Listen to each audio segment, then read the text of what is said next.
여러분, 냉장고 문을 열면 흔히 굴러다니는 오이 한 개가 혈압약이나 당뇨약, 이뇨제까지 대신할 수 있다면 어떨까요? 설마 그 물기 많은 채소가 하고 웃으실 수도 있겠는데, 그런데 약봉지를 줄인 분들의 상당수가 하루 오이 한 개를 습관적으로 가져가셨다는 건 사실이에요. 오늘 영상은 60대 이후 시청자분들의 혈관 건강과 혈당 관리에 오이가 왜 핵심 열쇠가 되는지, 그리고 혹시 생길 수 있는 부작용까지 속 시원하게 짚어드리려고 해요. 귀에 쏙쏙 들어오도록 실제 수치나 임상 연구 간단한 조리 팁까지 모조리 챙겼으니 편한 의자에 앉아서 메모 한번 준비해주세요. 먼저 술을 빼야 산다는 말 혹시 들어보셨나요? 나이가 들수록 콩팥은 신혼 시절보다 20에서 30%가량 효율이 떨어진다고 해요. 그러다 보니 짠 국을 한두 번만 더 떠도 발등이 심하게 붓고 밤사이 두세 번씩 소변 때문에 깨기도 일쑤죠. 오이는 수분이 95%인데다가 100g당 칼륨이 147mg 정도 들어있는데, 칼륨은 혈관성 나트륨을 손에 손잡고 끌고 나가서 소변으로 배출시키는 천연 이뇨제 역할을 하죠. 2024년 한국영양학회 학술지에 실린 자료에 따르면 중년 이후 고혈압 환자 약 48명을 대상으로 매일 300g짜리 오이를 4주 동안 섭취하게 했더니 수축기 혈압이 평균 9.8, 이완기 혈압이 평균 6.3 정도 낮아졌다고 해요. 연구진은 칼륨이나 마그네슘이나 실리카, 수용성 식이섬유의 복합 효과를 핵심 이유로 꼽았는데, 짜게 먹는 한국 식단의 약점을 오이가 상당 부분 씻어준다는 얘기죠. 두 번째 포인트는 새벽 혈당 스파이크예요. 새벽 3시에서 6시 사이에 코르티솔이랑 성장 호르몬이 분비되면서 간이 스스로 포도당을 만들어내는데, 당뇨가 있거나 전 단계이신 분들은 이때 혈당이 20에서 30 정도나 치솟는다고 해요. 오이의 혈당 지수는 15 정도 되고 혈당 과부하는 0.4에 불과해요. 더 중요한 건 이 물리적 병 역할을 하는 식이섬유죠. 오이를 껍질째 씹어 삼키면 세포벽이 장에서 젤리처럼 부풀어서 탄수화물이 천천히 흡수되도록 막아줘요. 미국 당뇨학회는 2025년 당뇨 식단 가이드에서 공복 혈당 조절이 어려운 고령 환자에게 수용성 식이섬유가 풍부한 오이를 아침 메뉴에 포함하라, 이렇게 권고를 했어요. 실제 임상에서도 하루 약 300g의 오이를 한 달 정도 먹인 그룹은 공복 혈당이 13, 당화혈 색소가 0.3포인트나 감소했다고 해요. 그렇다면 언제 어떻게 먹어야 효과를 극대화할까요? 가장 반응이 좋았던 방법을 시간 순서대로 한번 정리해 드릴게요. 아침 7시 전후 일어나자마자 미지근한 물 한 컵으로 입과 식도를 적신 뒤 오이를 반으로 잘라서 길쭉한 스틱 형태로 썰죠. 그 다음 무가당 100% 땅콩버터 한 큰술을 접시에 덜어서 찍어 드셔보세요. 땅콩버터는 불포화 지방과 단백질이 풍부해서 오이 속 탄수화물과 만나서 혈당 상승폭을 절반 이하로 줄여주죠. 2019년 미국 영양학회지 논문에서는 탄수화물이 50g 식사에 땅콩버터 32g을 곁들이면 식후 2시간 혈당 곡선이 21% 완만해진다는 결과가 실려 있어요. 단 당류가 0으로 표시된 제품이어야 한다는 점은 반드시 확인해 주시고요. 30분에서 40분 후 본격적인 식사를 하실 차례죠. 여기서 오이랑 삶은 달걀 조합이 빛을 발하죠. 오이에 상대적으로 부족한 메티오닌이나 라이신 같은 필수 아미노산을 달걀이 채워주고, 달걀이 레시틴은 콜레스테롤 대사를 돕죠. 달걀 노른자에 있는 콜레스테롤이 걱정되시는 분들은 흰자 2개만 드셔도 단백질 약 7g에서 8g 정도는 확보할 수가 있어요. 밥은 평소 절반, 삶은 잡곡 반 공기 정도를 곁들이면 오전 내내 포만감이 유지가 되겠죠. 이게 바로 두 번째 식사효과, 아침 식단이 점심 혈당까지 다스린다를 노린 전략이에요. 점심 전후에는 수분 섭취가 중요하죠. 시판 음료 대신 오이 한 3조각에서 4조각을 넣은 물병을 준비해주세요. 오이 껍질에서 녹아나온 엽록소와 미네랄이 수분 흡수를 빠르게 하죠. 갈증이 크게 줄어드는 것을 체감할 수 있어요. 오후 3시에서 4시는 달달한 간식이 땡기는 시간에는 오이랑 사과, 안성맞춤이죠. 사과의 수용성 섬유 팩틴이 오이의 비타민 K와 만나서 혈관 내벽을 코팅해주는 효과가 있고, 2024년 런던 킹스 칼리지 연구팀은 오이 사과를 1:1 비율로 섭취한 군이 단일 섭취군보다 LDL 11% 더 낮아졌다고 발표했는데, 팩틴이 담즙산하고 결합해서 콜레스테롤 재흡수를 억제한 덕분으로 분석을 했죠. 사과를 껍질째 하당분해서 오이 스틱과 함께 씹으면 치아 운동까지 돼서 또 잇몸 건강에도 좋겠죠. 저녁 메뉴를 고민하신다면 오이 냉국 또는 오이 토마토 볶음을 추천드리죠. 냉국은 찬물 500ml에 오이 반개, 현미식초 한 큰술, 소금 아주 소량이면 끝이죠. 식초 속의 아세트산은 인슐린 감수성을 높이지만 위험이 있는 분들은 농도를 반으로 줄이거나 식후에 드시는 게 좋겠죠. 반대로 계절이 쌀쌀할 땐 토마토 한 개, 올리브유 한 티스푼에 살짝 볶다가 오이채를 넣고 1, 2분 정도 더 볶으면 라이코펜 흡수율이 4배 이상 높아진다고 해요. 토마토랑 오이를 함께 드신 실험군은 체내 산화 스트레스 지표가 14%나 감소했어요. 자, 이제 주의해야 될 상극 음식을 정리해 볼게요. 당근의 아스코르비나아제가 오이 속 비타민 C를 분해해요. 꼭 같이 드셔야 된다면 당근을 60도 이하에서 5분만 데치고 드세요. 효소는 열이나 산성에 약하기 때문에 레몬즙을 한두 방울 뿌리는 것도 방법이 될 수가 있겠죠. 그리고 바나나, 두 식품 식품 모두 칼륨 폭탄이죠. 콩팥 기능이 정상이더라도 한 끼에 칼륨 800mg 이상이면 피로감이나 근육경련, 부정맥 위험도 올라갈 수가 있겠죠. 바나나를 드시려면 오이와 한 2-3시간 정도 간격을 벌리고 드시는 게 좋고, 세 번째, 짭짤한 오이 피클 장아찌. 오이를 절이면서 첨가하는 나트륨이 100g당 1g을 훌쩍 넘을 수가 있죠. 소금에 절이는 순간 칼륨의 이점은 반감된다고 생각하시는 게 좋고, 대한 고혈압학회 영양 지침이에요. 만약 피클을 꼭 담그고 싶다면 소금 절임 대신 3% 소금물에 24시간 저온 발효하거나 소금을 절반으로 줄이고 허브나 식초로 간을 맞추는 것이 좋겠죠. 네 번째, 위 12지장 궤양 역류성 식도염이 있으신 분들은 나로이는 찬기운이 강하고 섬유질이 거칠어서 속쓰림 트름을 유발할 수가 있어요. 얇게 썰어서 약불에서 약 1-2분 정도 살짝 굽거나 뜨거운 국에 살짝 데쳐 드시면 부담이 정말 줄어들어요. 다섯 번째, 고칼륨혈증 위험약을 복용 중이신 분, 그리고 이뇨제를 드신다면 하루 오이 섭취량을 100에서 150g 이하로 조절하고 한 달에 한 번은 혈청 칼륨 검사를 한번 받아보시는 것도 좋아요. 오이를 드실 때 반드시 껍질까지 드시라고는 말씀드리죠. 껍질에는 어느 채소보다 엽록소나 플라보노이드, 실리카가 많이 들어있죠. 단 잔류 녹약이 걱정되신다면 흐르는 찬물에 약 30초, 그 다음 굵은 소금 한 꼬집을 겉을 살짝 문질러 보세요. 서울대 식품안전연구소 시험 결과 이 방법만으로도 농약이 약 85% 이상이 제거됐다고 해요. 베이킹소다에 5분 담그면 더 좋지 않나요? 하고 물으시는데 실험에서는 큰 차이가 없었어요. 흐르는 물이랑 물리적 마찰이 가장 경제적이고 효과적이라는 거죠. 그래도 나는 속이 냉해서 오이만 먹으면 배탈이 난다 하시는 분들을 위해 한 가지 비밀 레시피를 드릴게요. 오이 반개와 껍질째 썬 생강 3조각, 따뜻한 보리차 200ml를 믹서에 20초간 갈아보세요. 생강의 진저롤이 위를 따뜻하게 보호하고 오이 특유의 찬 성질을 중화해줘요. 달달함이 필요하다면 스테비아 분말을 작은 티스푼으로 약 4분의 1 정도만 넣으시면 또 혈당 부담도 많이는 없겠죠. 오이 섭취의 적정량을 알려드리면 하루 오이 중간 크기 1개가 기본, 더 더운 날이나 부종이 심한 날에는 1개 반까지, 위장이나 콩팥이 약할 때는 한 반 개 정도 줄이시면 되고, 체중 관리 목적이라면 2끼를 오이 중심 식단으로 취한해도 칼로리는 하루 100에서 150kcal 밖에 늘지 않는데 포만감 덕분에 자연스럽게 총 열량이 떨어지는 효과를 얻을 수가 있어요. 실제로 2025년 유럽 비만학회 발표에 따르면 저녁 간식을 오이 스틱 150g으로 대체한 60에서 75세 여성 112명은 12주 만에 평균 3.6%를 감량을 했다고 해요. 다시 한번 말씀드리면 오이는 칼륨이나 수분, 식이섬유 덕분에 혈압이나 부종을 낮추고 나트륨을 배출하는 데 도움을 주죠. 그리고 혈당 지수가 15로 새벽과 식후 혈당 스파이크를 완화할 수가 있고, 피세틴, 쿠커비타신, 실리카가 혈관벽과 뇌세포를 보호하죠. 오이는 한 개의 칼로리가 45kcal로 칼로리가 적은 반면 비타민 K는 하루 권장 섭취량의 62%, 비타민 C는 14%를 섭취하도록 도와줄 수가 있죠. 오이와 땅콩 버터, 달걀, 사과, 토마토, 식초와는 궁합이 좋고, 당근, 바나나, 짠 피클은 위험과는 상극이므로 조절이 필요하죠. 이제 냉장고 속 오이를 바라보시는 눈이 달라지셨나요? 아침에 오이 스틱, 오후 사과 오이 샐러드, 저녁엔 토마토 볶음 중 하나라도 바로 실천해보세요. 다음 건강검진에서 혈압계, 혈당계 숫자가 바뀌어 있을 거예요.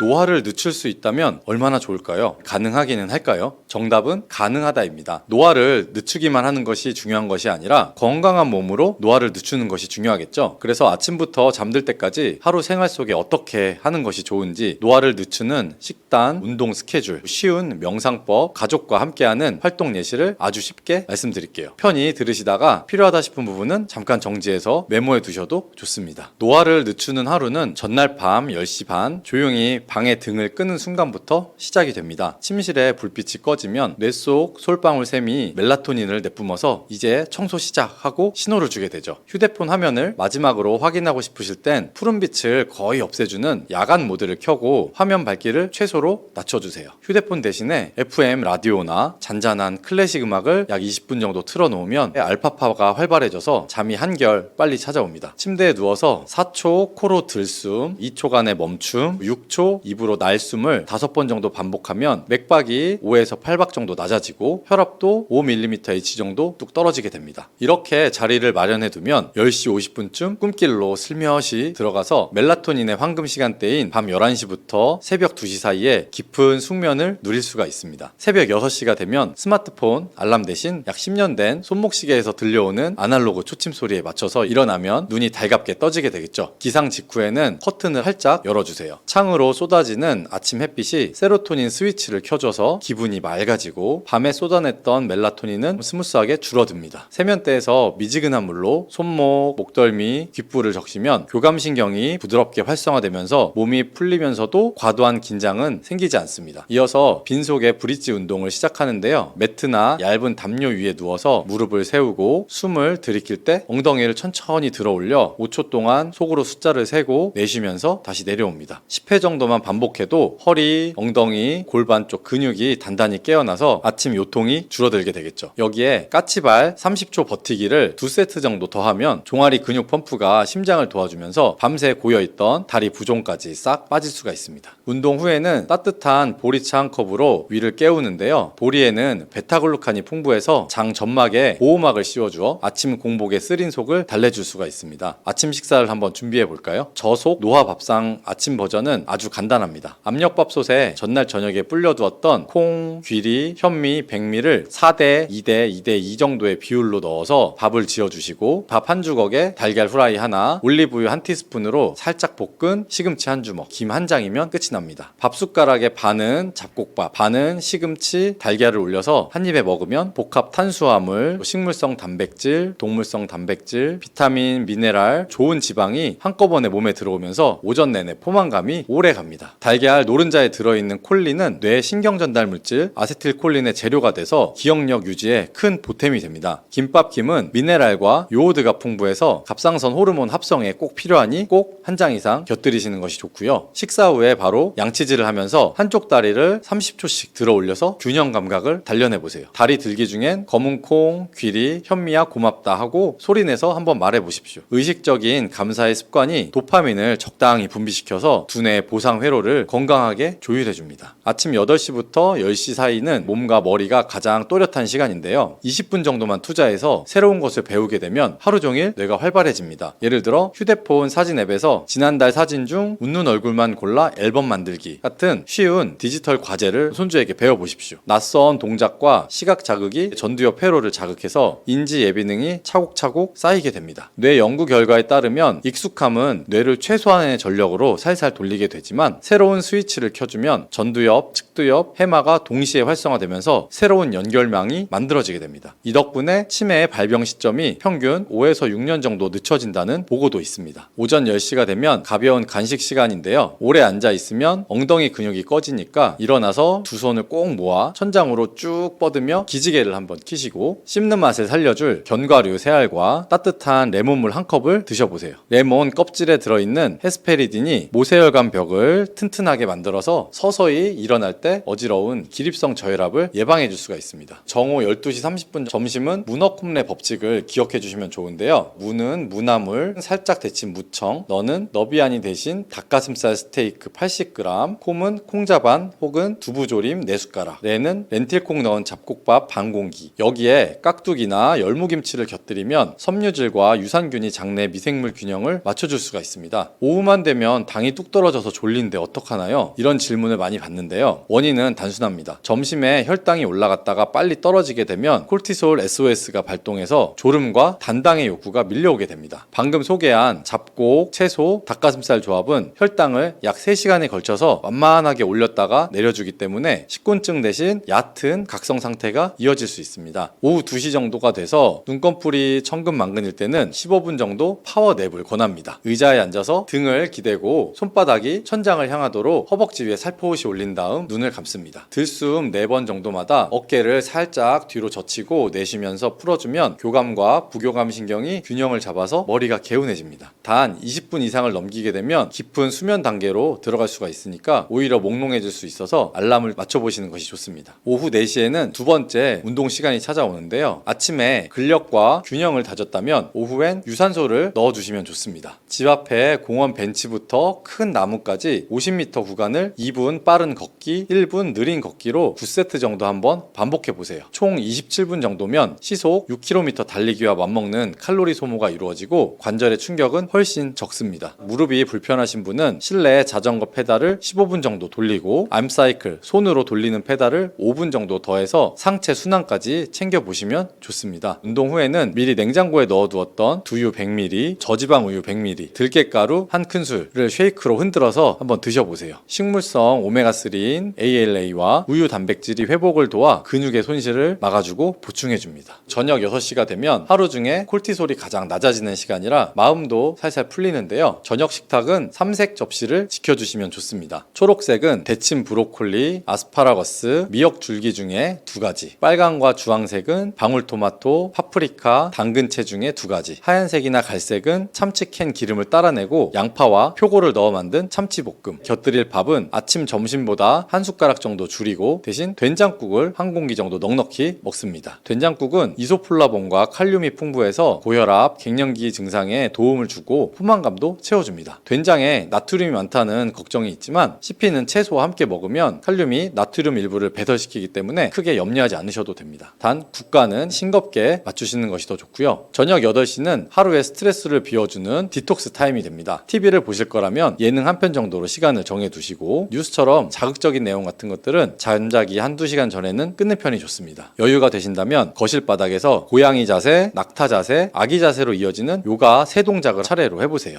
허리를 말아 올린 고양이 자세에서 10초 정도, 허리를 굽혀서 가슴을 앞으로 내미는 낙타 자세에서 10초, 꿇어 앉은 다음 이마를 바닥에 댄 아기 자세에서 20초 정도, 총 40초짜리 세트만 3번 정도 반복을 해도 척추 주변의 근막이 확 풀리면서 밤중에 뒤척거리는 일이 줄어듭니다. 마지막으로 마음을 다스리는 하루의 마무리는 감사일기와 내일 할 일 3가지를 적으며 끝맺어 보세요. 오늘 아침 잡곡밥 씹는 맛이 좋았음. 오후 산책길에 개나리가 폈음. 손주에게 사진 앨범 만드는 법 배워서 뿌듯했음. 이렇게 3줄만 적어도 뇌는 나는 이미 꽤 괜찮은 하루를 살았다는 기억을 저장하게 됩니다. 이어서 내일은 물 1.5리터 마시기, 브릿지 12회, 스쿼트 12회 추가, 동네 친구에게 전화해서 토요일 도서관 강좌 같이 가자고 제안하기, 이렇게 3가지 정도의 목표를 적으면 잠자는 동안 해마가 이를 반복해서 상기하면서 아침에 눈 뜨면 어제 써둔 계획이 저절로 떠오르게 됩니다. 연구에 따르면 구체적이고 실현 가능한 계획을 종이에 적는 사람은 그렇지 않은 사람보다 건강 목표 달성률이 40% 이상 높다고 합니다. 나는 만성질환 약도 먹어야 하는데 식단이나 운동을 바꾸다가 약을 건너뛰면 안 되나 걱정되실 수도 있는데요. 답은 약은 약대로, 생활습관은 생활습관대로입니다. 고혈압, 당뇨, 고지혈증 약들은 병원 지시에 따라서 꾸준히 복용하시는 게 장기적인 합병증과 치매 위험을 확실히 줄여줄 수가 있기 때문이고요. 다만 혈압이나 혈당, 지질 수치가 꾸준히 좋아지면 용량을 조정해 볼 수도 있기 때문에 3개월에서 6개월 정도마다 담당하는 의사분에게 식단이나 운동 실천 일지를 보여주시는 것이 좋습니다. 실제로 잡곡, 채소 중심의 식단과 주 300분 정도의 신체 활동을 4개월 정도 유지한 70대 환자분이 고혈압약 3제 요법을 2제로 줄인 사례들도 있습니다. 이쯤에서 다시 한번 영양제는 굳이 뭘 챙길까 한번 짚고 넘어가 보겠습니다. 진료실 데이터를 기준으로 필요할 수 있는 목록을 정도별로 나눠볼 텐데요. 1단계는 대부분 해당하는 것으로 비타민 D 한 1000단위 정도이고요. 2단계는 잡곡이나 콩, 견과류를 잘 못 드시는 분들에게 활성형 비타민 B군 하루 한 알, 마그네슘 250ml 정도를 추천해드리고요. 3단계는 눈이나 뇌, 혈관 건강을 한꺼번에 챙기고 싶으신 분들에게는 순도 80% 이상 되는 EPA와 DH 합이 1000mg 정도가 되는 오메가3 하루 하나를 드셔보시는 것이 좋습니다. 광고만 보고 무턱대고 화려하다고 사시기보다는 운동이나 식단, 수면, 그리고 명상, 기본 내 기둥이 먼저 자리를 잡았는지부터 돌아보시고 지출을 하시면 절반 이하로 줄여보실 수가 있을 겁니다. 치매 걸리면 가족에게 패키칠까 무섭다는 고민을 많이들 하시는데요. 치매 예방을 위해서 기억하면 좋은 3-3-5 법칙을 알려드릴게요. 첫 번째 3은 하루 3번 식사 중 최소 2끼를 저속 노화 밥상으로 하는 것이고요. 두 번째 3은 주 3회 사회적 모임에 참여하는 겁니다. 경로당, 그림 동호회, 동네 교회, 성가대 온라인으로 하는 실버 코딩 교실 해보시면 좋고요. 그 다음에 5는 주 5회 30분 이상 땀 흘리는 신체 활동이고요. 마지막 5는 하루 5가지의 새로운 정보를 뇌에 넣는 것입니다. 오늘 본 꽃이름 한 가지, 새 단어 한 가지, 새로운 레시피 한 가지, 다른 지역의 날씨 한 가지, 손녀 학교 행사 일정 한 가지 알게 되면 뇌세포 사이에 새로운 시냅스가 5개가 생기게 됩니다. 이 3-3-5 법칙을 1년간만 지켜봐도 기억력 검사 점수가 평균 2-3점 정도 오르거나 최소한 유지된다는 결과가 서울과학기술대 그리고 서울 아산병원 공동연구에서 보고된 바가 있습니다. 지금까지 말씀드린 이런 하루 일과를 다 따라야만 노화를 늦출 수 있는 건 아닙니다. 10개 중에 5개만 실천해도 몸은 알아채고 주인님이 바뀌셨네 하고 달라지겠죠. 중요한 건 작지만 구체적인 행동이고요. 오늘 밤, 내일 아침 당장에 넣어보는 용기입니다. 저도 여러분들이랑 똑같이 어깨도 결리고 허리가 뻐근한 날이 항상 있지만 5분 정도 스트레칭 한 번으로 내 몸에 투자했다는 뿌듯함을 느끼면서 노화를 노화를 하루라도 조금씩 늦추는 마음으로 생활하고 있습니다. 이번 영상이 여러분의 하루, 한 달, 한 해에 작은 변화를 일으키는 돌멩이가 되었으면 좋겠습니다. 이 정도는 나도 할 수 있겠다 싶은 아이디어가 지금 생각이 나셨다면 지금 바로 핸드폰 메모장에 적고 가족들과 함께 공유해 보세요. 그러면 스스로 약속을 지키기가 훨씬 쉬워집니다.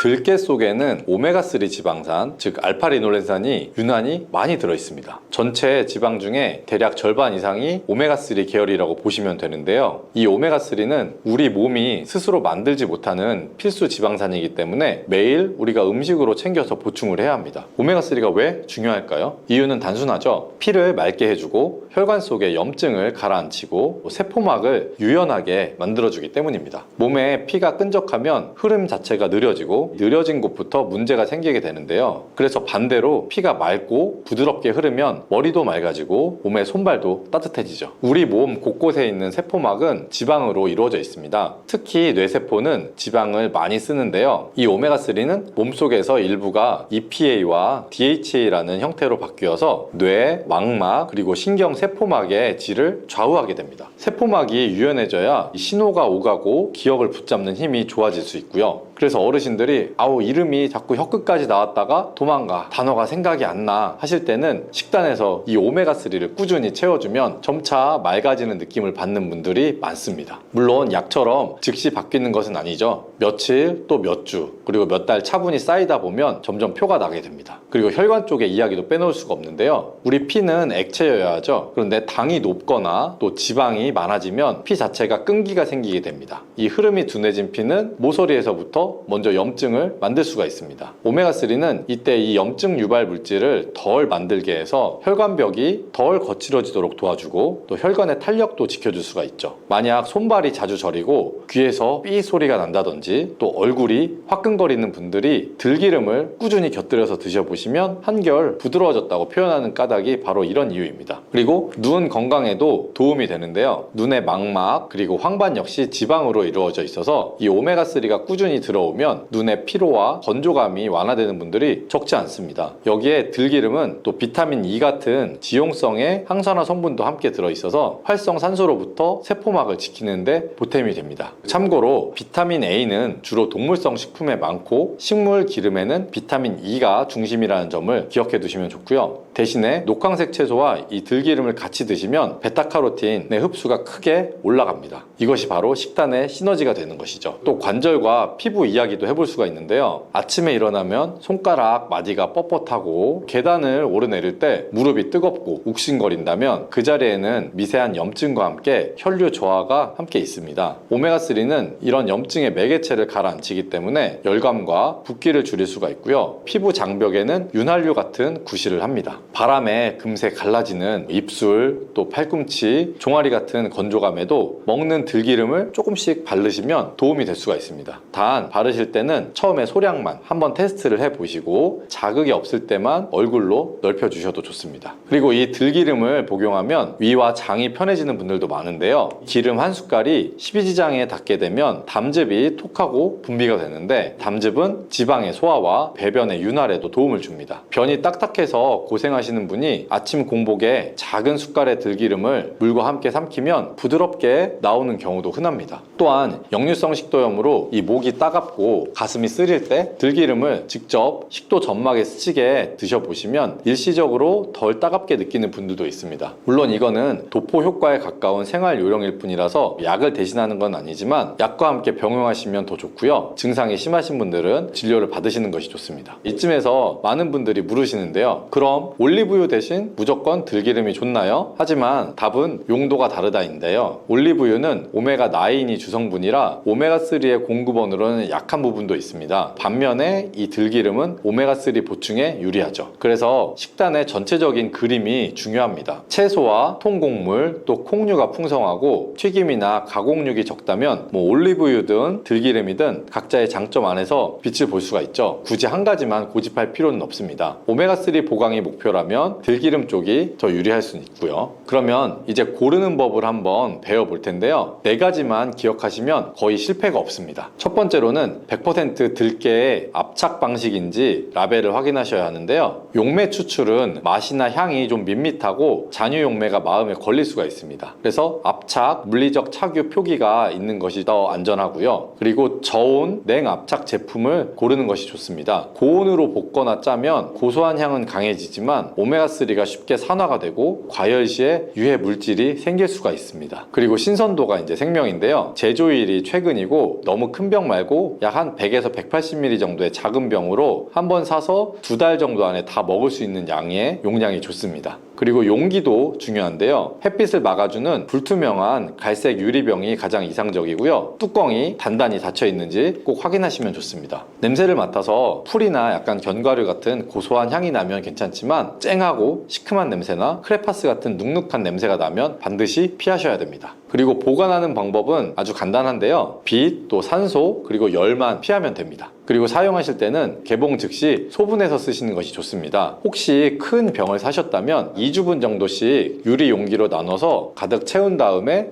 공기층을 최대한 줄이고요. 뚜껑을 꼭 닫아 놓습니다. 그리고 이것을 냉장 보관하시는 것이 안전한데요. 냉장고 문 선반처럼 온도 변화가 큰 칸은 피하시고 안쪽에 깊은 선반이나 김치 냉장고를 쓰시면 좋습니다. 쓸 때마다 바로바로 꼭 닫아주시고 병 주둥이에 묻은 기름은 키친타월로 닦아서 산패를 늦춰주면 좋습니다. 개봉 후에는 2개월, 최대한 3개월 안에 다 드시는 것이 좋고요. 혹시 남아서 좀 아깝더라도 만약 쓴맛이나 비린 향이 올라오거나 하면 과감히 드시지 않는 게 내 몸에 이롭습니다. 그럼 산패 걱정을 조금이라도 줄이는 꿀팁이 하나 있는데요. 7대3 혼합법이라고 들기름 7에 참기름 3을 섞어서 두면 참기름 속에 리그난이 뛰어난 항산화제 역할을 해서 들기름의 산화를 잡아줄 수가 있습니다. 또한 고소한 향도 더 살아나니까 들기름 특유의 이 풍미가 부담스러운 분께도 좋겠죠. 단 이 비율 이상이 되면 오메가3 섭취량이 과해져서 염증 조절 이제 균형이 흐트러질 수가 있기 때문에 7대3 또는 8대2 정도의 범위 안에서 섞으시는 것이 좋습니다. 들기름을 몸에 가장 이롭게 먹는 방법이 있는데요. 공복이나 식사 중에 언제 먹느냐, 또 양념이나 볶음 어디에 쓰느냐에 따라 효과가 조금씩 달라집니다. 담즙 분비를 촉진해서 간, 담의 해독과 변비 완화를 노리신다면 아침 공복에 큰 술 하나를 그대로 삼키시면 됩니다. 꿀 2-3방울을 떨어뜨리면 뒷맛이 덜 텁텁하고 기름 비린내에 약하신 분은 미지근한 물을 반 컵을 곁들이면 목 넘김이 훨씬 부드러워지고요. 반면에 이 오메가3의 흡수율과 함께 지용성 비타민 A, E, K의 흡수를 높이고 싶으면 식사와 같이 드시는 편이 좋습니다. 예를 들어 비빔밥, 비빔국수, 나물무침, 묵사발, 막국수에 들기름을 한 숟갈 둘러주시면 채소 속의 베타카로틴과 비타민 K가 몸에도 더 잘 들어오고 포만감도 길어져서 과식을 막을 수가 있습니다. 단 볶거나 튀길 때는 반드시 중간에서 약불로 아주 짧은 시간 쓰는 원칙을 지키셔야 됩니다. 가정용 가스레인지의 중불은 바닥 온도가 약 120도 전후인데 들기름의 발연점이 160도 안팎이라서 잠깐 볶는 정도는 괜찮습니다. 다만 김을 기름에 푹 적셔서 직화 불판에 굽거나 들기름에 달걀이 기름이 자글자글 하도록 튀기듯이 붙이는 것은 피하는 것이 좋고요. 3분 정도 넘게 약 170도 이상 가열이 되면 맛이 쓰고 연기가 자칫 시큼하게 올라올 수가 있는데 이때가 바로 독소가 생길 수 있는 시점입니다. 그래서 들기름 향을 살리면서 열 손실을 최소화하려면 다 볶은 채소나 밥을 불에서 내린 뒤에 마지막에 한 숟갈 살짝 둘러 섞어 주시면 됩니다. 그리고 함께 먹으면 상승 효과를 내는 음식도 알아두면 좋겠죠. 첫 번째는 파, 깻잎, 시금치처럼 베타카로틴과 비타민 K가 풍부한 녹황색 채소와 궁합이 좋습니다. 지용성 비타민이 이 들기름에 녹아서 흡수율이 약 3배 가까이 올라갈 수가 있습니다. 그리고 둘째로는 마늘, 양파, 부추, 생강 같은 향신료 채소인데요. 이들에는 보통 폴리페놀과 유황의 화합물이 많아서 오메가3가 이 산화되는 속도를 늦춰줄 수가 있고 특유의 매운 향이 들기름의 고소함과 조화가 돼서 잡내도 줄일 수가 있습니다. 그리고 세 번째는 전통 발효장, 특히 된장, 청국장, 간장인데요. 된장찌개를 다 끓인 뒤에 식탁에서 들기름 작은 술을 돌리면 감칠맛이 또 살아나고 된장 속에 유산균이나 바실러스균이 오메가3와 함께 장벽의 재생을 도와줄 수도 있습니다. 자, 그렇다면 반대로 피해야 될 음식도 있는데요. 첫 번째는 튀김, 돈가스, 치킨처럼 이미 기름이 과다한 음식입니다. 포화지방 또 트랜스지방과 함께 섞이면 이 오메가3의 염증 억제 효과가 묻히고 총 열량만 올라가게 됩니다. 그리고 두 번째는 매우 짜거나 설탕이나 물엿이 듬뿍 들어간 양념인데요. 짠맛이 강하면 몸이 나트륨을 잡아두느라 칼륨과 마그네슘의 대사가 흔들려서 혈압이 올라갈 수가 있고, 당류가 많으면 기름과 만나서 중성지방 생산이 가속화됩니다. 그리고 세 번째는 혈액응고 억제제를 드시는 분이 고용량의 들기름을 갑자기 많이 드시는 건데요. 이 오메가3도 혈소판 응집을 약간 낮추는 효과가 있기 때문에 와파린이나 혹은 클로피도그레 같은 혈전 억제제 복용자는 큰 술 이상 과다 섭취를 삼가하시는 것이 좋습니다.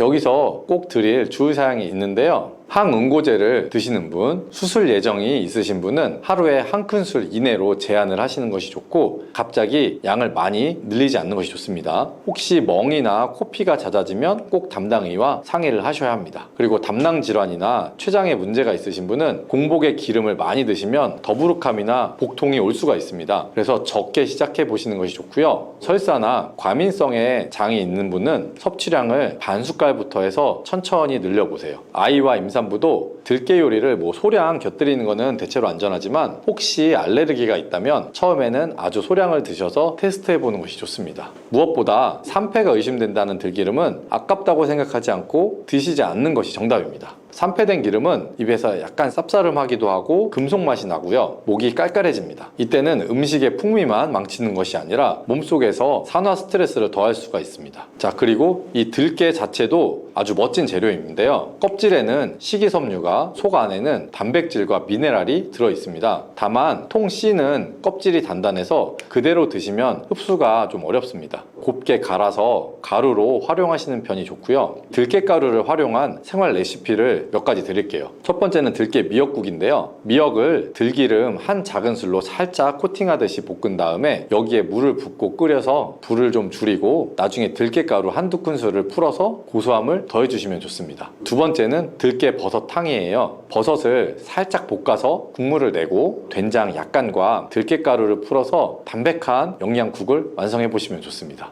세 번째는 들깨 무침인데요. 시금치, 쑥갓, 브로콜리를 데쳐서 물기를 짜고 여기에 소금과 간장 한 꼬집, 그리고 들깨가루, 들기름을 살짝 넣어서 짭짤하고 고소한 무침으로 드시면 좋습니다. 네 번째는 들깨죽입니다. 찹쌀죽을 마지막에 불을 좀 줄인 상태에서 들깨가루로 농도를 맞추면 어르신들의 보양식으로 아주 그만입니다. 그러면 하루에 권장 섭취량은 어느 정도가 적당할까요? 건강한 성인은 하루에 약 12큰술이면 충분하고요.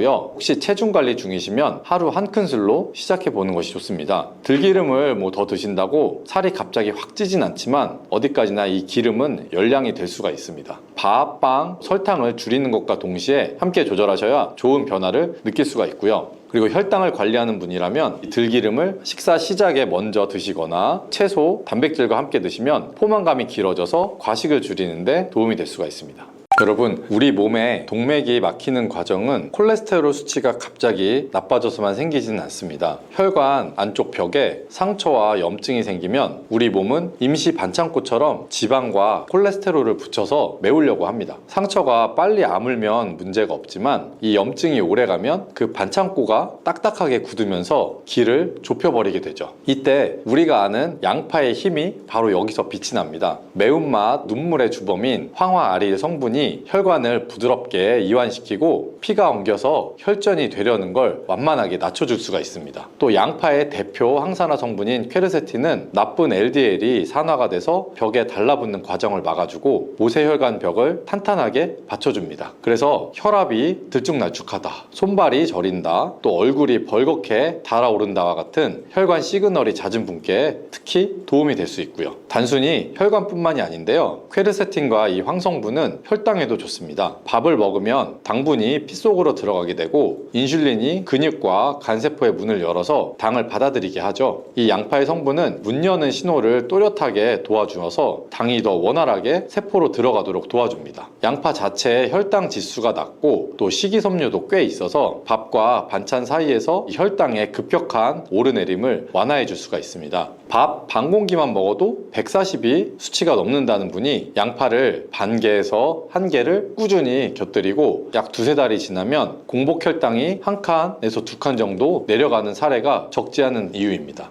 물론 약을 끊으라는 말씀이 아니고요. 식사 속의 양파가 혈당 관리의 보조선수로서 꽤 믿을만하다는 뜻이죠. 그리고 면역과 항염 쪽도 빼놓을 수가 없습니다. 퀘르세틴은 활성산소가 세포를 마구 긁어대는 것을 진정시킬 수가 있고요. 바이러스가 우리 세포에 달라붙는 것을 어렵게 만드는 데 도움을 줍니다. 나는 계절만 바뀌면 목이 칼칼하고 기침이 오래가, 이런 분들은 양파, 마늘, 생강을 자잘하게 다진 다음에 국이나 볶음, 달걀찜에다가 티스푼으로 슬쩍씩 넣어서 한번 드셔보세요. 기침 날 때 따끈한 양파차가 예전부터 민간요법으로 내려온 것도 같은 맥락이라고 볼 수가 있습니다. 이쯤에서 가장 많이 받는 질문이 있죠. 만약에 익히면 영양소가 다 날아가나요? 하지만 꼭 그렇지는 않습니다. 무엇을 우리가 얻기 위해서 하느냐에 따라 조리법을 고르면 되는데요. 퀘르세틴은 열에 비교적 강해서 찌거나 또 살짝 볶는 정도로는 큰 손실은 없습니다. 대신에 양파를 너무 오래, 너무 세게 볶아서 단맛을 짜내듯이 카라멜라이징하면 당이 농축이 되어서 당뇨가 있는 분에게는 이 양이 좀 중요해집니다. 반대로 생양파를 한 번에 많이 드시면 황성분이 위산을 자극해서 약간 더부룩할 수가 있습니다. 그래서 이 조리의 세기와 또 시간 그리고 목적만 꼭 기억을 하시는 것이 좋고요. 그럼 이제 양파를 몸에 이롭게 먹는 방법을 구체적으로 알려드릴게요. 첫 번째는 하루 권장량입니다. 일반 성인은 생양파 기준으로 하루 약 70에서 120g 정도가 적당한데요. 위가 약하거나 역류성 식도염이 있는 분은 처음에는 약 30에서 50g 정도로 시작해 보시는 것이 좋습니다. 생으로 먹을 때는 칼집을 내서 10분 동안 짧게 헹구는 요령이 있습니다. 양파를 세로 결로 얇게 썬 뒤에 10분 정도 그대로 두면 이 매운 성분이 날아가고 효소의 작용이 일어나서 위 자극이 줄어듭니다. 이후에 찬물에 2, 3분 정도 재빨리 헹구면 매운맛이 훨씬 순해지고 생으로 드시기도 편해집니다. 두 번째는 찌기와 빠른 데치기인데요. 찜기에 겹겹이 올려서 5에서 7분만 살짝 찝니다. 물에 푹 삶는 것보다 영양 손실이 훨씬 적고 소화가 편하고요. 전자레인지를 쓰실 때는 한입 크기로 떼어서 유리 용기에다 담고 물 한 숟갈 또 랩을 덮어서 약 2, 3분 정도 돌리면 끝인데요. 이렇게 쪄낸 양파는 된장에 찍거나 참깨나 들기름 그리고 소금 한 꼬집만 더해도 훌륭한 반찬이 될 수가 있습니다. 세 번째는 불 끄고 마무리 한 숟갈인데요. 양파 볶음이나 잡채처럼 불에 닿는 요리는 다른 기름으로 아주 짧게 볶고 불을 끈 뒤에 들기름이나 올리브유를 작은 술로 한 번 정도만 둘러서 섞어주세요. 양파의 항산화 효과는 살리고 들기름의 혈중 지질 개선 효과까지 더해져서 아주 혈관 친화적인 접시가 완성이 됩니다. 그리고 네 번째로는 주스와 스무디는 짧게 데친 뒤에 갈아주시는 겁니다. 생양파 특유의 자극을 줄이면서도 성분을 챙겨볼 수가 있거든요. 예를 들자면 데친 양파를 4분의 1에서 2분의 1개, 사과를 반 개 정도, 여기에 당근 4분의 1개, 물을 200ml 정도를 넣어주시고요. 혹시 당뇨가 있으면 과일의 양을 조금 줄이거나 사과 대신에 토마토로 바꿔서 당의 부담을 낮추는 센스도 필요하겠죠. 이 양파즙 제품은 한 포에 당과 칼륨이 생각보다 높을 수가 있기 때문에 혈당이나 혹은 신장이 민감하신 분이면 반포 이하 정도부터 해서 가능하면 껍질차 그리고 샐러드를 합친 조합을 추천해드립니다. 다섯 번째는 껍질의 100% 활용법입니다. 양파의 퀘르세틴은 흑살보다는 껍질의 10배 정도, 많게는 한 30배 가까이 들어있는데요. 속이 비치듯이 반투명한 겉껍질을 쓰면 더 좋습니다. 그리고 사용 전에는 반드시 세척을 하셔야 하고요. 겉껍질을 벗겨서 식초 몇 방울을 푼 물에다가 5분 정도 담갔다가 흐르는 물에 비벼서 헹궈주시고 마른 행주로 닦아서 그늘에서 하루를 말립니다. 차와 육수 끓이는 건 아주 간단한데요. 껍질 한 줌에 물 1리터를 붓고 센 불에서 약 15분 그리고 약불에서 20분 정도 그리고 불을 끄고 30분 정도 뜸을 들이면 됩니다. 진한 호박색이 돌면 잘 우러난 걸로 보시면 되고요. 하루에 아침 저녁에 컵으로 한 2잔 정도 한 번에 약 150에서 200ml 정도를 드시면 적당합니다.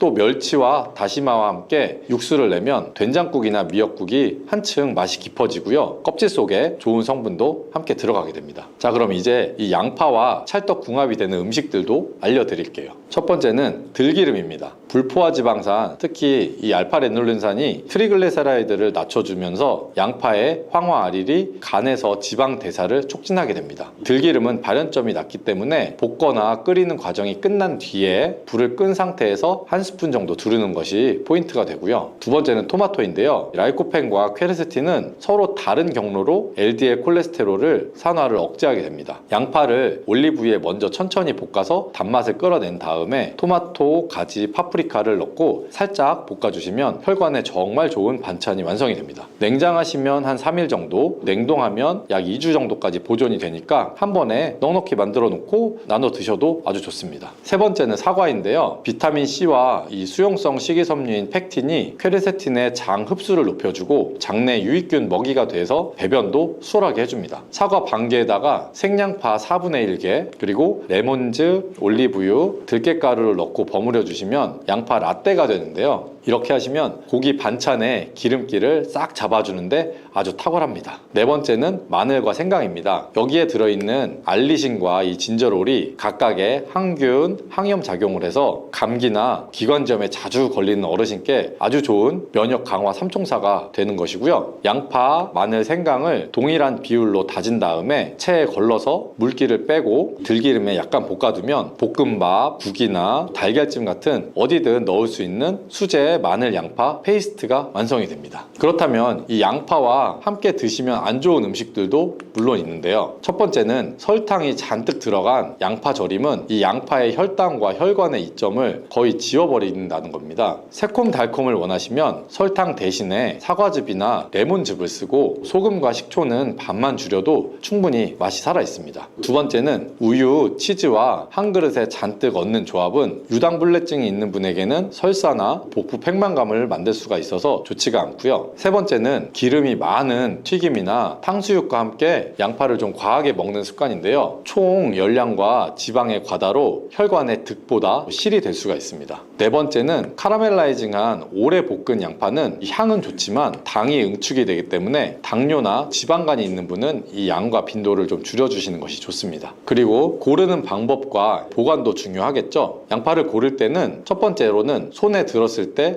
좀 묵직하고 단단한 느낌이 있어야 되고요. 겉껍질이 마르고 광택이 있는 것을 고르시고, 그리고 뿌리나 목 부분이 마르고 싹이 트지 않은 것을 골라야 되고요. 또 곰팡이 자국이나 물렁한 부분이 없는 것이 가장 기본입니다. 그리고 혹시 혈관 건강을 더 챙기고 싶다면 자색 양파, 보라 색깔의 양파를 한 번씩 섞어 보세요. 겉껍질 쪽에 퀘르세틴이 아주 풍부합니다. 그리고 보관은 통째로 서늘하고 바람이 통하는 그늘에다가 망재에 매달아 두시면 약 3, 4주 정도는 괜찮습니다. 감자나 사과처럼 에틸렌 가스를 내는 식재료와 함께 두면 빨리 싹이 나기 때문에 따로 두셔야 하고요. 이미 혹시 썰어 놓은 양파는 자른 면이 공기에 닿지 않게끔 랩이나 이 실리콘 커버로 밀봉을 해서 종이 타월을 깔은 다음에 냉장 채소칸에 약 2, 3일 정도 이내로 두시고, 혹시 많이 남으면 잘게 다져서 팬에 물 없이 살짝만 볶아서 수분만 날린 뒤에 한 숟갈씩 소분 냉동하면 2, 3주 정도는 편하게 쓰실 수가 있습니다. 껍질은 깨끗이 말려서 지퍼백에 넣어서 김치 냉장고나 서늘한 곳에서 약 6개월까지도 무난히 보관할 수가 있습니다.